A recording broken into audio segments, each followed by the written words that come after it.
Bugün arılara glukoza yedizdirib, şəkər yedizdirib, bal düzəltdirirlər. Güya ki, bu baldır. Əslində bu tam şəkərdir. Bunun çox sadə bir yoxlama üsulu var. Bala bir damcı yod qatsınlar. Göyərsə deməli o şəkərdir, o bal deyil. Bu bir. İkincisi də bir neçə digər üsullar var. İsti suda həll eləmək, uzatdırıb çəkmək. Yəni şəbəkələrdə YouTube hostinqində bunun haqqında, balın keyfiyyətini yoxlamaq haqqında kifayət qədər qısa video çarxlar var, oradan eləyə bilərsiniz. Amma fəsadı bəli var. Çünki xərçəng xəstələrinə təbii bal olarsa da, amma şəkərdən hazırlanmış bal qəti qadağandır. Ümumiyyətlə, sənaye şəkəri xərçəng xəstələrinə qadağandır. Çünki şiş hüceyrələri 40 dəfə artıq glukozanı mənimsir və onunla qidalanır. Onlarda anaerob glikoliz gedir.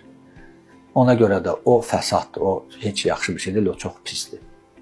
Təmiz bal isə yaxşıdır, amma təmiz balı gərək əmin olub sonra alasınız.